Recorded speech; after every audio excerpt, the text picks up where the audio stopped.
గుంటూరు జిల్లా పల్నాడులో మళ్లీ కలకలం రేగింది. రెంటచింతలలో దొరికిన 15 నాటు బాంబులు పోలీసులకు పాత రోజులను గుర్తు చేశాయి.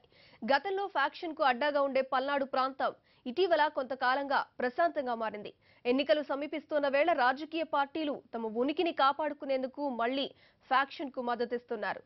ఒక గ్రామంలో ఇంత భారీగా దొరికాయంటే మొత్తం ఫ్యాక్షన్ గ్రామాలకు జల్లెడ పడితే ఇంకేం జరుగుతుందోనని భయం నెలకొంది. ఫ్యాక్షన్ కు కేర్ ఆఫ్ అడ్రస్ గా నిలిచే పల్నాడు ప్రాంతం గత కొంతకాలంగా ప్రశాంతంగా ఉంది. చెదురుమదురు సంఘటనలు మినహా పల్నాడు ప్రాంతమంతా అభివృద్ధి వైపు అడుగులేస్తోంది. గ్రామాల్లోని పిల్లలు ఉన్నత చదువులు చదివి ఉద్యోగాలు చేస్తుండటంతో ఫ్యాక్షన్ గ్రామాల్లో పరిస్థితులు మారాయి. అంతా ప్రశాంత జీవనానికి అలవాటు పడ్డారు. ఇప్పుడు ఒక్కసారిగా అలజడి రేగింది.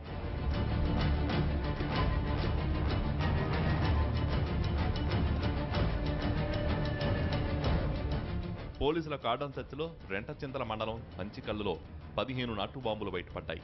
ఇవి కాకతాళీయంగా దొరికినవా, పథకం ప్రకారమే పట్టుకున్నారా అన్న మాట పక్కన పెడితే దొరికిన బాంబులు మాత్రం ప్రాణాలు తీసేవే. గ్రామాల్లో ఒక్కసారి ఫ్యాక్షన్ చిచ్చు రేగితే దానిని అదుపు చేయడం పోలీసులకు కష్టసాధ్యమే. ఆధిపత్య పోరుతో వర్గాలకు వర్గాలు బాధ అనుభవించాల్సిందే. గతంలో ఫ్యాక్షన్ పగలతో ఊళ్లకు ఊళ్లు ఖాళీ అయిపోయాయి.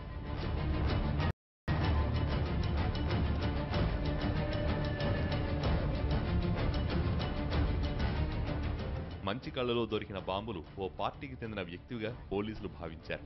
దీనిపై దర్యాప్తు జరుపుతున్నారు. పల్నాడులో రాజకీయాలు హోరాహోరీగా సాగుతుంటాయి. ఇప్పటికే గురుజాల మాచర్ల ఎమ్మెల్యేలు తమ గెలుపును ప్రతిష్టాత్మకంగా తీసుకున్నారు. పోలీసులకు రాజకీయ పార్టీ నాయకులను నిలువరించడం కష్టసాధ్యంగా మారింది. ఇలాంటి పరిస్థితుల్లో నాటు బాంబులు బయటపడటంతో టెన్షన్ నెలకొంది. వచ్చే ఎన్నికలు ఎలాంటి తగాదాలు లేకుండా ప్రశాంతంగా నిర్వహించడం పోలీసులకు కత్తి మీద సామి. అయితే పోలీసులు మాత్రం ఫ్యాక్షన్తో పాటు రాజకీయ వర్గ పోరుకు చెక్ పెట్టే ప్లాన్లు తమ వద్ద ఉన్నాయంటున్నారు.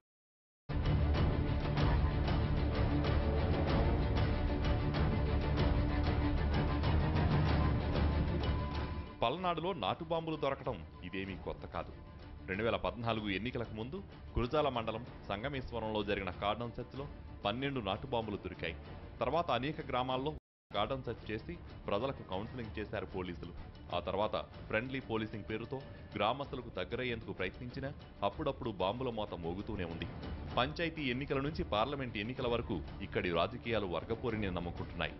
ఇలాంటి పరిస్థితుల్లో 2019 ఎన్నికలు ప్రశాంతంగా నిర్వహించడం పోలీసులకు